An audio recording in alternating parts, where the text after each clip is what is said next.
Welcome to episode 2 of the Beyond podcast, where we interview people who we find very inspiring. And our guest for today's episode is Johnny. And Johnny is a first generation college student pursuing a dual degree in sociology and business administration. Johnny is the founder of a resource hub, Connect at Cal, that we're both part of, that has connected over 150 students to resources. And he has had experience consulting for nonprofits across the Bay Area via the Berkeley Group, and is an incoming business analyst intern at McKinsey Company.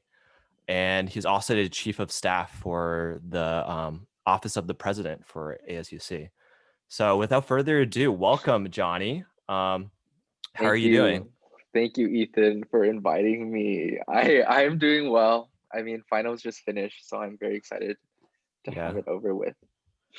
Yeah. And, just to preface this, Johnny and I, are pretty close friends. We met at TBG, the Berkeley Group, like second semester freshman year, right? We did. We And that did. was a really great time. We worked on what's it called? The Family Independence Initiative, and helping Yes. them with their rollout plan. So that was super cool and a really good experience. And that's how we got to know each other a lot better. And Johnny has been like one of the most inspiring people I've ever met That's sweet. at Berkeley. Um, the one thing that like really inspires me about Johnny is his like work ethic and his drive to, better the community. So let's like start with, I guess, your work in high school. You did like a lot of amazing work in like San Diego, right? Could you talk a little bit about, your work in high school and like what led you to eventually apply to Berkeley and, pursue business and sociology at UC Berkeley? Yeah, for sure. Well, thank you so much, Ethan, for the very kind introduction. Yeah, I met Ethan during TBG, and Ethan was like one of my first closest friends, so it was really nice having to meet Ethan. But in terms of the question, high school, I guess the question is like, oh, like, what did I love in high school, and Right. like, where did that take me, I guess. And so, I guess in high school, I always felt a need to like do something, right? Like I couldn't really sit down and like not do something. And like if I saw a problem, I gravitated towards it. So naturally I did a lot of student government work because I felt like it was the like only space that I could make an impact or do like cool projects in. Hmm. So I did a lot of youth representation stuff in high school in San Diego. So I was kind of involved in San Diego politics back then. And I did that for all 4 years of high school. I did ASB, so student government, but I also did junior ROTC. Hmm. So for those like unfamiliar with JROTC, it's like I don't even know how to explain it, but it's like a military program. It's not designed for you to like enter the military, but it's a good place to just gain leadership skills. And so I got really involved in JROTC, and I think it taught me a lot about discipline and being really organized and precise. And then in terms of ASB, I got the opportunity to do really cool projects like do anti-bullying events for elementary school students, and then I also did some campaigns to get 16-year-olds the ability to vote. So Very that was really cool. exciting. Didn't pass, but I tried my best. And so Right. that's a little bit about two pieces of things I did in high school, but let me know if there's any piece you think I should talk about more. I was curious about, the pitch deck you created, or like the white paper you wrote, that you handed in during your TBG interview. That Yes, like that yes. really fat booklet about, I feel like, was it about like education? I Yeah. feel, So yeah. Could you talk so about that? That was actually really cool. Yeah, actually, that's a really interesting question because when I was a senior in high school, I applied to a program called the Bank of America Student Leaders Program. So if you're a junior or senior in high school, I really recommend that program. But basically, what it is it will pair you with a nonprofit and pay you to work at that nonprofit. Oh So the wow. nonprofit I was paired with was United Way of San Diego. I love them to death. I would like Yeah. donate to them. And so I worked with them the summer between senior year of high school and freshman year of college. And Hmm. so I worked there full time for 8 weeks. And my core project was how do you incentivize more companies to pay for interns, but Mm. also not only pay for interns, but pay for local business talent. So, for example, right, if you have a company in San Diego and they're like a small business, they will hire someone who goes to like Wharton versus like San Diego State University, right? Hmm. And so the question is, how do you like train talent in San Diego and retain talent in San Diego, right? Which is a really interesting question to me. And so I did research. It's kind of like a consulting project in a way. I did research over 8 weeks and I was able to present like a final recommendation. And it was a final recommendation to a nonprofit client. So I just was like, okay, I'll bring it to my GVG interview. And so I did. And I felt really awkward about it because I was like, oh, is it going to be too much of a flex? Are they going to be like, oh my God, this dude's so intense? But basically, I was really subtle about it. Like, they were like, oh, do you have any questions at the end of the interview? And I was like, oh, like, I have a couple questions, but I also wanted to show this thing I brought to the interview in case it's helpful. And so I was like, I tried to be really humble about it. And so Yeah, I you was are like, really oh, humble. Yeah. I, I was like, yeah, like I really like the interviewers I had at TBG. I feel like that's a really good indicator that you Yeah. vibe with them. Mine was Ruth and Annie. Oh my gosh, So like two of like the coolest people in TVG. yeah, Yeah. so I gave my them the packet and it was just really fun Yeah. just to have them see the work and also like enjoy it, seeing it. Right. Like what made you want to pursue consulting in freshman year, and also like to take a step back, like what made you want to like apply to Berkeley and eventually Hmm. go to school here? Mm. I think like throughout my entire life, I like had to figure out like, oh, like although I'm going to different clubs, doing different things, there's probably a theme in like what I move towards. And so the theme was always problem solving, which is why consulting made sense to me. Right. But also the fact that I always think about things in terms of like I don't want to just like make an impact. I kind of like amplifying impact, right? Oh, Like interesting. Yeah. I've never cared about like what I'm doing more than like how I'm doing it. Like the Mm, how part is the most fascinating part to me. And what I mean by that is that like I could be doing student government and that would be super fun, but I could also be consulting not for nonprofits and that would be equally as fun. But the part that I care more about is like how I'm approaching both roles and making sure that like I'm being super like effective with the time I have and right. making the best impact I can. So for example, I love the term like capacity building because the term capacity building is like you're not making a new nonprofit to solve a problem, you're like helping existing nonprofits build capacity to do what they love, right? And Mm, so I love the idea of capacity building. And I think throughout my entire life, I'm like, how can I like help others do what they're doing better, right? How can I build bridges to help like people be better at what they're doing? And I think that's like a connector throughout my entire life. And mm, then also is that like I think consulting is a really good career where you just like want to learn as much as you want and then like like just be able to drive impact that way and you really get to deep dive and learn really interesting things. Um but I think like I've also been thinking about what is my methodology for impact, right? Like after consulting, what do I want to do? So I mean, I'm actually applying to the Truman Scholarship right now, and so I the Truman Scholarship for those unfamiliar is like, it's a fully funded graduate education program for after undergrad. So for example, I want to go to like Harvard Kennedy School, they'll pay for my MPP there as long as I enter the a like public field after getting the degree. And so when they asked me like, oh, like what do you want to do with in the next 3 years, in the next 5 years, my answer is always like I think my methodology for impact is like when you put someone who is able to work with private sector, public sector, and also like government sector, then you have someone who can tackle challenges that transcend all three sectors, right? And I mhm, think that's very true for any problem that like they always it's not defined by each sector, right? It's a right. problem that affects everyone. And so my methodology is that like I want to be in a place where I could build bridges between all three sectors or solve problems and create partnerships between all of them. And I think that's like super, super fun. Yeah, that's super awesome. And I think like you mentioned a lot about, building bridges and like connecting, people and organizations like across these different sectors. Could you talk a little bit more, I guess, about, what you're working on currently, like Connect at Cal, where, I feel like that is very similar to that theme. Like what motivated you to, pursue that creating that organization this year? Yeah, I mean, I did it with Ethan and Eric. So Ethan should give credit to himself too. I think like I first thought of the idea when I was in my senior year summer working at United Way of San Diego.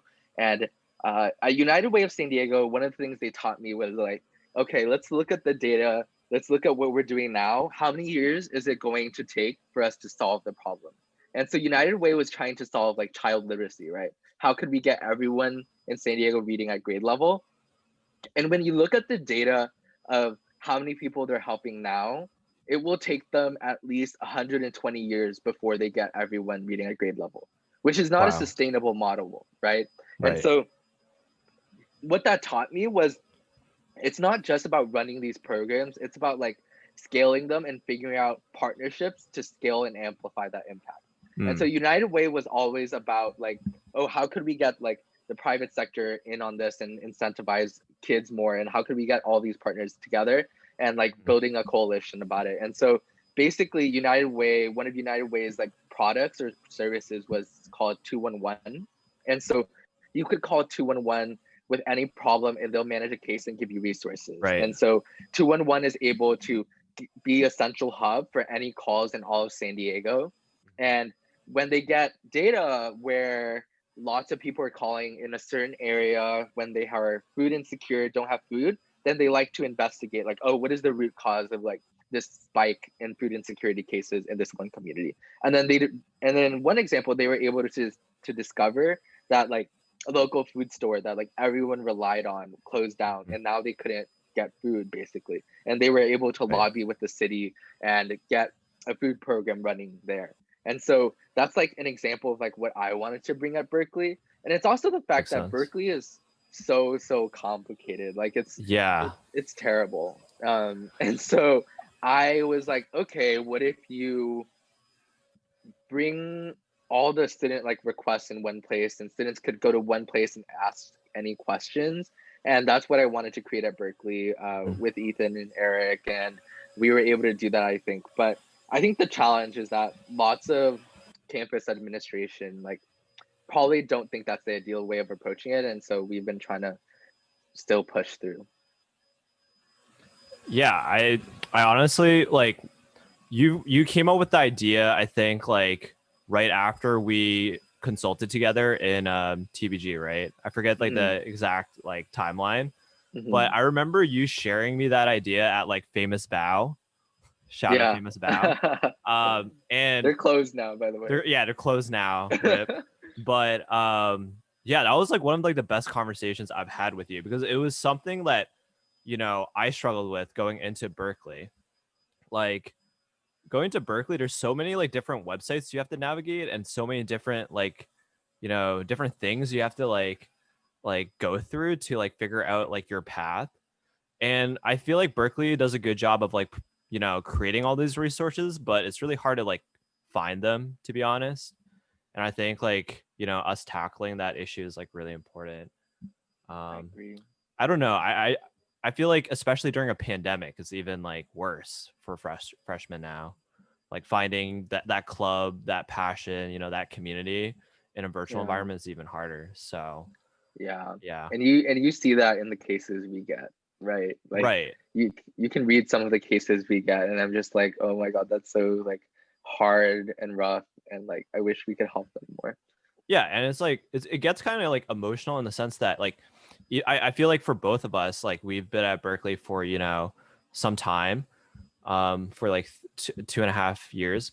But even like when we're in person, it's hard to like, find your community right from the start. Like freshman year, like it's so hard to like get into all these like really competitive clubs, right? Like it's like pretty common where like students apply to like 16 clubs and it get rejected by like most of them, which is ridiculous. Mhm, So mhm. with that in mind, I guess like for Berkeley, when you're entering as like a first semester freshman, what were some goals you had initially and how have those goals changed um, throughout your stay at Berkeley? Okay. I think that's a really interesting question because I also, like lots of people, I didn't know what consulting was when I walked into Berkeley. Hmm. And so I found out that there was like the only clubs I found on Sprawl was consulting clubs. So I was like, oh, I guess I'll like give this a shot. And I applied to maybe like 6 or 7 consulting clubs, and I ended up getting rejected from all of them my first semester at Berkeley. And I think like when that happened, it made me like have to really rethink like, oh, like what am I good at? Like, does it even make sense I'm pursuing consulting? And Mm. I think that was really discouraging, but I went back to like what I was good at, right? So I ended up being involved in like ASUC. I joined the External Affairs Vice President Office, where I was able to lobby with state legislators and also campaign for certain issues like how could you decrease tuition, how could you Right. increase resources for students. So I did a lot of that work. And then I also did some work with the Diversity Affairs Commission with ASUC. So just gathering data on diversity inside the ASUC was really interesting to me as well. Um, but ultimately, I came to Berkeley as a freshman as a poli-sci major, actually. Interesting. I'm not sure if you remember that, Ethan, but I was a poli-sci major. Ended up taking a sociology class my first semester, and I fell in love with it, and I wanted to switch. Took a poli sci class to make sure I hated poli sci, and I actually hated poli sci. And then I added business, and I don't remember what made me want to add business. Um, but yeah, I ended up becoming a social business major. I really, really love it. Hmm. But in terms of goals, I don't think I was like, oh, these are my goals. I don't think I had like much. I think I was like, oh, let me figure this out. Let me get involved first. Right. And were you like mostly just trying to explore? Like, was that your goal, like during freshman year, like to just like Yeah, figure out like what, different areas you might be interested in? yeah. I think a lot of people go into Berkeley thinking that they're one major, and they Hmm. end up like wanting to pigeonhole themselves. And I guess Right. it might be safe that way, but I really wanted to spend my first 2 semesters doing some discovery, That's good. and thinking about like what do I actually love, like what like not really thinking about career yet, but thinking about like, oh, is this class interesting to me? Do I vibe with the students in the class? Like, do I vibe with the professor? And I was able to do that with sociology and business, I think. Um, but I did take a class called LNSW1. I'm not sure if you remember it. It's Yeah, I like, remember you telling me about this. Yeah. yeah, you like basically go through a crash course of like every major in one of the colleges at Berkeley, and it's super fun. Yeah. I think that's like a great tip for freshmen in general is to, explore and not try to pigeonhole yourself to like one major. Like, for example, I've heard like, and I've talked to a lot of students where they take like 61A in their fall semester and they're like, and they think that like, oh, the computer science is the major for me because of like XYZ reasons. And then sometimes they realize like, oh, this is not my real passion. And it's important to like explore and take like all these different courses early on so that you don't like get stuck with a major that you hate. Hmm. Right, like you don't want to just do like a major for like a reason that will make you unhappy. I don't know, a lot of people, for example, in CS do it for the money, which is reasonable, like it's very high paying and it's a scarce job. But then like when they take the tougher courses and they do poorly, or like when they enter the job industry, like then it really hurts their like mental health and their happiness, which is really bad. So it's really Hmm. important to explore early on. Yeah, um I agree.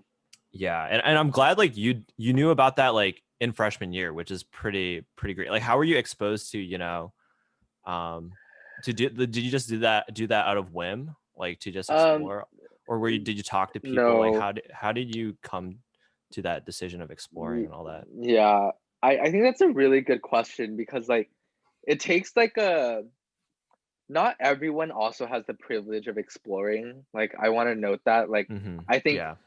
exploring takes like privilege, but also takes like lots of like I don't know, like not everyone has the option to explore. And when I took the LNSW1 the summer before I started at Berkeley, the entire class was like, you will be okay. Like you can study any major and you will be fine. Like just study the major you love, because if you study the major you love, it would just like be more enjoyable, but Right. you also spend time on the things you love more, right? Yeah. Like if you are actually doing CS just for money, then perhaps like you end up focusing on your classes more than you can your clubs, right? And end up Hmm. missing out on your college experience. And so I think taking that class is what triggered my ability to be really like discovery focused my entire freshman year. Hmm. Berkeley is special in the fact that like um you're not expected to declare a major when you walk in either. So Right. I think that's really important for people to know. Yeah. That's like really, really great to point out. And at any point, did you feel like stressed out early on, like trying to find that major, or did you find that like sociology was a great fit early on, and then you were like happy with that and content? Um like, yeah, I was content. I think I was lucky to find a major that resonated with me. And I was really lucky, I would say. Um, there's like this thing where like not everyone has an inclination to explore, right? I think the word is like cultural repertoire.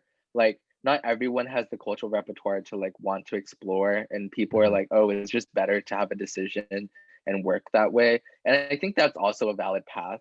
But for Hmm. me, it was like I wanted to explore, and I felt like I could find value in places that I had never considered. I didn't know what sociology was before either. So Right. And like something that you mentioned, I guess fast forwarding quite a bit, but like you did like some externships, right? I thought that was pretty cool. Like at Salesforce, I believe. yeah. Like what Yeah. motivated you to, like do that, and how was that experience for you? Yeah, for sure. So, Berkeley offers externships, and I got to spend a week at Quip Salesforce. So the externships, like I evaluate on a couple criteria. There's like a huge list, and you pick the ones you prioritize the most. And so, I picked like the length of exposure, like how much exposure am I going to get to like a career, and so the Quip one was really interesting because it was a customer success role, and honestly, I had no clue what that was. I was like, oh, is that just customer service? And I ended up just doing it. And I learned a lot that week, and I had so much fun that week. I absolutely love Salesforce. They're so awesome. All the people there are so awesome. And so I was there, and I got to really, I got to sit in like every call that they had, but I also got to sit into like job interviews where people were applying to the customer success manager role that I could be applying to in 3 years. And I got to see like, oh, what did the interviewers like and not like? I got to sit next to a VP who like talked about the candidates. And so I learned a lot that week. And it wasn't really like, oh, what made me decide to do an externship? It's more about like, what did I learn? Because Mm, honestly, I was like looking for something to do, and I just wanted to learn. And I took every opportunity to basically like better understand my career and be confident that like consulting was for me. mm, And what ended up happening was when I was at Salesforce, most of the people there were actually ex-consultants, and I got to learn a interesting. little bit about like, oh, why were they in consulting and why did they like move into Salesforce? And lots of them are just like, oh, like career-wise, like I have like a partner now, I have a baby now, like like Yeah. like consulting isn't really a sustainable lifestyle, Right. is You what they travel a they lot, right? yeah, exactly. Yeah. Um, but yeah, customer success is so fun, so fun. That's super cool. And you mentioned like you try to learn as much as possible like throughout I guess throughout your education. Um with that in mind, um do you ever feel like overwhelmed by like taking on all these, responsibilities to, learn as much as possible, or to like take part in all these different clubs and initiatives, or advocating for all these different, different policies? Like how do you balance everything throughout throughout your academic career at Berkeley while maintaining, your friendships and your relationships? I guess like my key question is like, how do you balance everything? Yeah, that's a tough one. How do you, Ethan? Yeah, we've talked about this a lot. I feel like it's something that's really difficult for Berkeley students. I think a lot of people going into Berkeley are very academically talented and very driven and very motivated people. And when you group a bunch of those types of people, there's always going to be some people that are like underperforming compared to like all these bright students, right? And then those students will probably feel like kind of bad and like unmotivated if they are in the bottom half. So for me, like I was part of the bottom half like in some of my classes, and that like really sucked. And for me, what was really important was having a really strong support system to like, help lift you up and like realize that you're not defined by like one letter grade. Like, let's say you like bomb a midterm, right? Like that doesn't mean you're dumb, right? Maybe you could have studied better, right? You could like improve in X, Y, and Z. You could have, took more practice test timed, et cetera, et cetera. So for me, I just try to like early on in freshman year, it was like really hard to balance things because I want to do all these different things. Like I did consulting, I did some open source work, I did a lot of like recruitment, interview prep stuff, and that was like really stressful. But just having like friends like Johnny and like my roommates and stuff like that were really helpful just to like vent out to. So I think the most important thing is having a support system that will tell you the truth. Like say like, hey man, you're overloading yourself. Don't burn yourself out. Like Yeah. you have to have friends that are honest with you, and friends who will lift you up. I think that's like really important for balancing everything from my Yeah, experience. Yeah. yeah, no, I agree with you. I think like the support system is like really important, but also I think like I I I do a lot of clubs because sometimes they don't feel like commitment or work. For Mm, example, right? Like for Connect to Cal, I could work on it for hours and like not feel tired. Like it was yeah. something I could stay up for, and like it's super fun and it doesn't feel like work at all. Right. And it's I think I think if you are doing an activity where it just feels draining 100% of the time, then I think like you should reevaluate whether or not you like are getting what you wanted from it. Right. But I think I try to stick with the things I do love and cut out the things I don't love, and then everything just fits in. I think for me. Yeah, that's a really good point. I think for me, like one of the main reasons why I left the Berkeley group was that I felt like the decking and like everything related to consulting was really draining for me. Like I thought it was really cool, like the end product, like creating a deliverable and like creating meaningful changes for these like local nonprofits. But at the end of the day, like slide decking did not like make me feel like I didn't feel a sort of fulfillment. I So, agree. and letting that go was hard, right? Like I think one of the biggest fears for like leaving a club in like the middle of your college years is like, oh, will I lose all these friends? And to be honest, like I lost a few friends in the Berkeley group, but I still held on to like some of my closest friends in the Berkeley group. And that's all that matters is like do stuff that will like make you happy and will make you fulfilled, like Johnny mentioned before. And it's important to let go at the right time and focus on yourself at times. Like you don't have to like do all these like extracurriculars. Um, like you can always do like a few, like just a few, and do really well in those curriculars instead of doing a bunch, right? So I just wanted to echo what Johnny said. It's really important to do that. I agree, Ethan. But yeah, um, yeah, Johnny and I are honestly on the same wavelength for a lot of different topics. But let's move on to, oh, this is fun. I want to talk about, finding good friends. Like Oh, who do you consider like what who do you consider like your type for like friends, I guess? Like oh my what's your God. vibe? Oh my God. Okay, so I think about the friends that I hang out with the most, and on what occasion I met them. And my closest best friends today are people like I met through classes. Like I would, as a freshman, I was so ambitious. I was so eager. I was like, I'm gonna get a straight A's. I'm gonna get this shit done. And then I like would text group chats and be like, oh, if anyone's a unit one, like and want to study with me, like let's come study.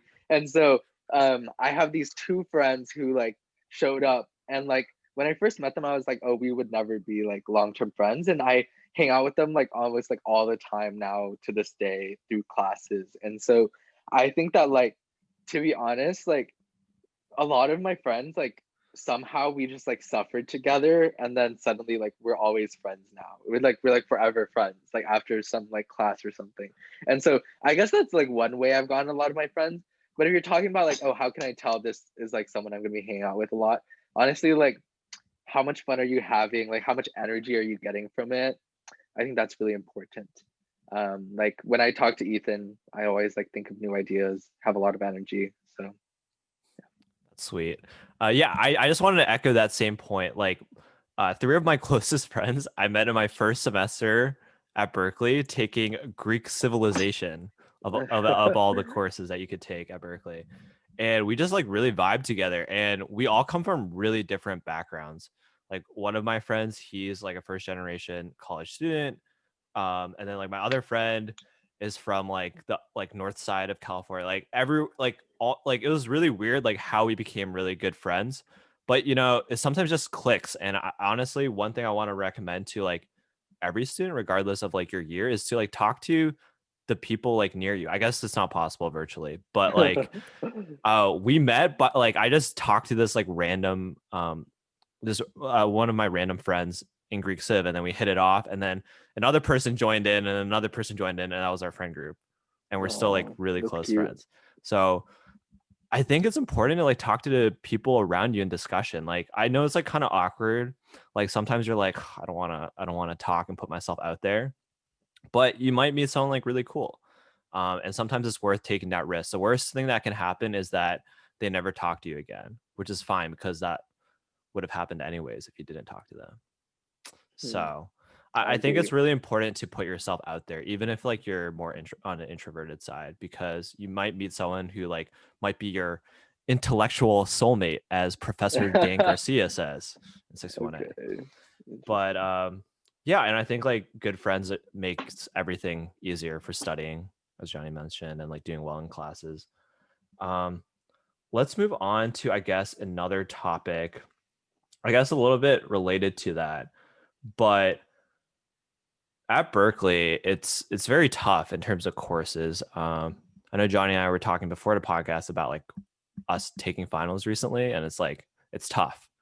Um, I guess how do you like maintain your sanity and your happiness throughout Berkeley, considering how hard courses are and everything? Like, how do you deal Yeah, with all this like academic rigor? yeah. It's definitely friends in those classes. Like Mm, it's like having friends in those classes where you just like make fun of the assignments, make fun of like, like these like just like have friends to bond over the experience with when it gets really, really hard. I think that like I was able to do well in lots of classes because I had a good support group of friends in that class, which was really important. But also like I love productivity. Like I love reviewing productivity apps and tools. And so I I love keeping track of stuff. And so I I think that helps me in these classes. that makes sense. Yeah. Um, and then also let's talk about like something recent that happened. So you became like an incoming business analyst intern at McKinsey. I'm Yes. curious because you know I've talked to like other people who recruit for consulting. Like how did you get an internship at McKinsey? And like what tips do you have for other like rising juniors who might want to apply to McKinsey or some sort of like consulting group? What are your tips for preparing for those interviews, getting those interviews, and eventually getting the offer? Yeah. Oh my God. Um, I think like I'm still trying to process like how I did it because like forever it just felt like impossible.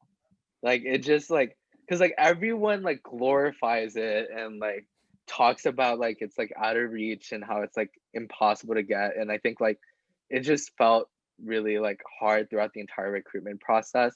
And so I would say that like I always had a good group of friends to go to, but I also like went through recruitment with a solid group of other people who were there with me. And so I think it's really important to not feel like you're competing with other people, but Mm, have like a solid group of like 2 to 3 friends who you case with and practice interviewing with.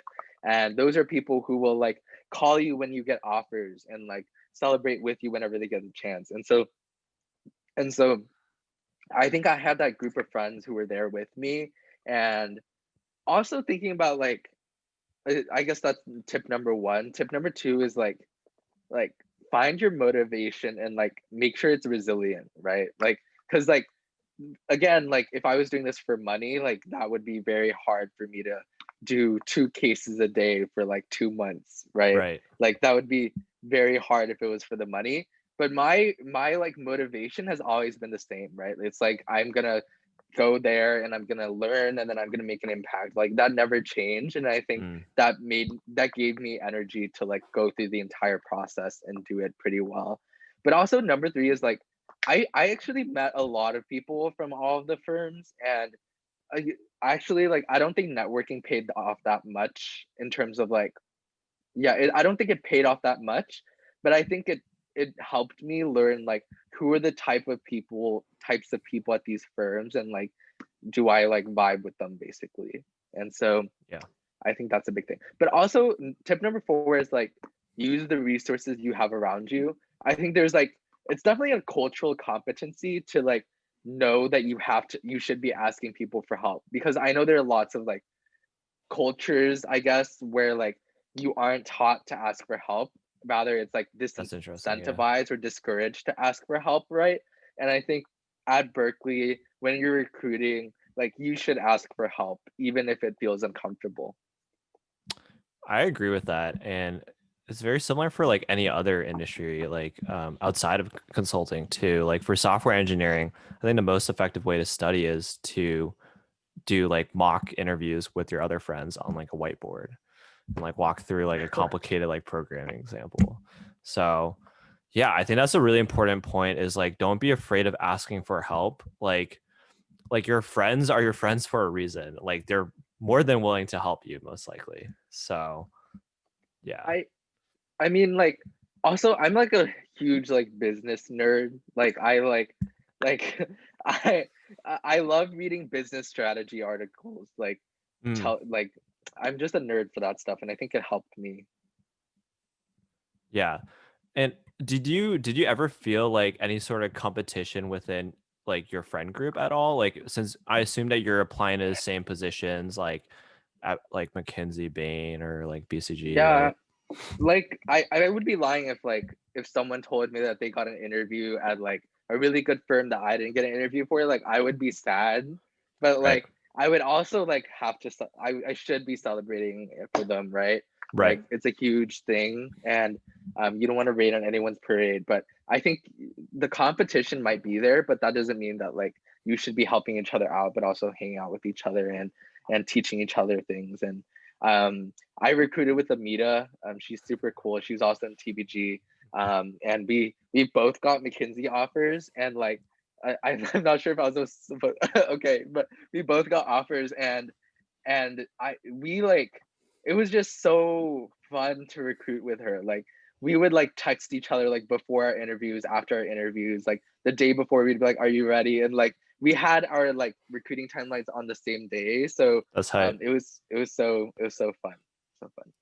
Yeah, and I'm really happy that you got the position because you're probably one of the most deserving people to get it. Oh, So that's sweet. yeah, that's That's definitely really like very sweet. high. When I saw it, or like when you told me, I was like, my man. So um, yeah, along that same line, I guess like you mentioned that you realized like, oh, you wanted to pursue recruiting for like consulting. Um, I guess like finding your identity at Berkeley, like how you mentioned like you knew like you liked sociology early on after taking that first course, and then business, you just like applied and you wanted to do it. But like in terms of your identity, like your core values, it seems like it hasn't changed since like high school, right? How have you like maintained those like core values of like making an impact on society, amplifying impact, as you mentioned before? Like, how have you maintained like those values, especially since there are all these other like, lucrative opportunities that you could pursue as well outside of, all this like pro bono work that you do. Yeah, I think like I throughout college I always went through this like ebb and flow of like, oh, like I want to like run and be like in public office someday, and then another day I'm like, oh, I want to make bank at some firm, and then like and so I think that like I think the ebb and flow is really interesting to me, but I had this one person who told me that like you should honor your past, right? Like to me, when I Mm. made the switch from doing like a bunch of advocacy, political government work, and then doing consulting, to me that was like a really big pivot. And I was like, oh, maybe like I'm not a good like advocate. Maybe I'm not a good lobbyist, and I'm not good for politics. So maybe I should like forget that past and start doing just like business stuff because I seem to like be having fun about it. But like this person like was like, no, like you did not choose those things in high school and your first semester of college because of a coincidence, right? Like Right. you chose those things for a reason, and you should honor the reasons why you did those things. And so when Mm. I honor my past and I think about like, oh, all the things I did, like everything like is the same, right? The value is that like I want to make an impact on the world. The value is that like empathy is like the most important leadership trait to me. Like you have to listen Right. to other people, you have to understand how others feel, and you have to be like very cognizant of everyone's situation. And so I think all of those have stayed the same. And yeah, I think nothing's changed. I think the vehicle just changes, right? Like instead of being a Right. politician, I'm going to be a consultant, and then Yeah, I which is can be very a exciting. politician after. Yeah. Yeah, you can always be a politician, afterwards, right? Like Pete Buttigieg worked at McKinsey, right? And then That he's is a true. politician. That's true. Let's talk about like advice you would give. Like we talked a lot about like all these different pieces of advice you like would give to like college students. I guess in general, like what like one piece of advice you would give to, maybe high school seniors who are applying to colleges, or like to young like freshmen or sophomores in college. Like what's one piece of advice you would give to them to, find their passions, or like find their source of happiness? Yeah, I think like I think this is like a really interesting question because like when I was like looking at these watching these videos where people were like, oh, give me like one advice, and they were always like, oh, do what you love. And I'm like, okay, I don't know How do what you, that is. yeah, how do Yeah. you do that? And then they would be like, oh, like don't be afraid. And like those cliches like really Right. frustrate me. So I'm just trying to Yeah. figure out like what to say. And I think that like what I would tell myself when I was like a freshman is like make a list of like all the things you're doing, and like all the things like how many hours are you putting into everything, and then Mm. think about like of all the hours you spent this past week, like what did you like the most, like what gave you the most energy, like when did you feel the most tired. And like if you assess like when did you feel the most tired, when did you feel like you could never stop working, right? Like Right. you will probably find like what you love, and you will probably find something that you will learn about yourself, right? Like I bet if I asked myself that to do that when I was a freshman, I would probably have discovered, oh, like I had the most fun when I was talking to this person about this problem, Right. right? And so I think that remains true to this day, and I think everyone should do that. I would recommend. Yeah, that's super helpful. Yeah.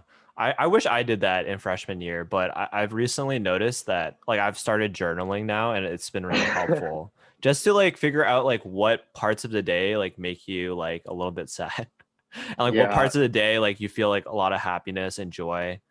And I think yeah, that's really important to, focus on, is like yeah, happiness and like your physical and mental health. So yeah. yeah, that's The a great the point.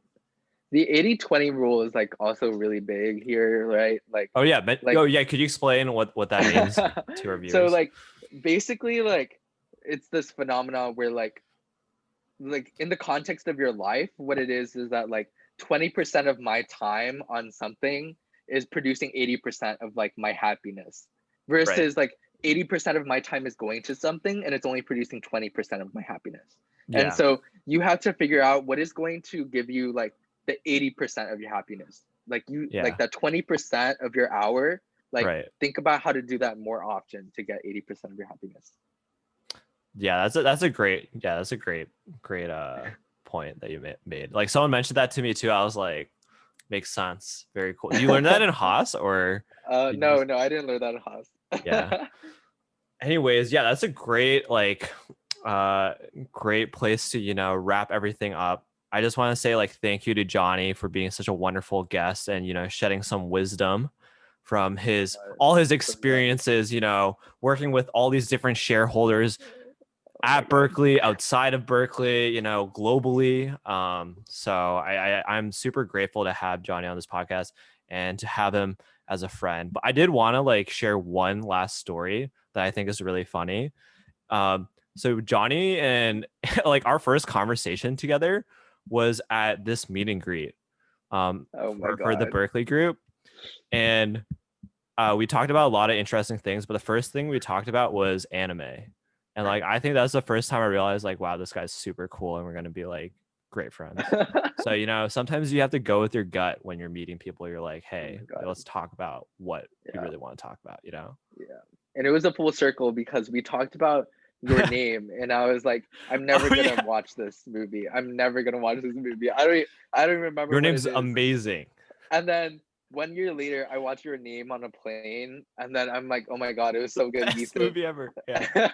And then the second movie comes out, which is Weathering with You, and we watched it together. So Yeah, it was so good. But yeah, do you have anything to plug for the end of the podcast? Anything you'd like to share? Any resources? I can share your LinkedIn if you want. oh, I'm I'm okay. It's up to you. But I guess like if you're a Berkeley student, connected.berkeley.edu for Very cool Connect at website. Cal. Yeah. Um, Awesome. Any Ethan's other team is so initiatives you sick. want to share? Like I know you're working on a lot of cool things, like cool programs and stuff. No, I mean, Okay. yeah, just watch out for Connect at Cal. Yeah, and if you are a first gen student, let me know if you need help. I would love Oh, to give more time to first gen students. hell yeah. Well, thank you, Johnny. Yeah, hope you have a great rest of the day. Thank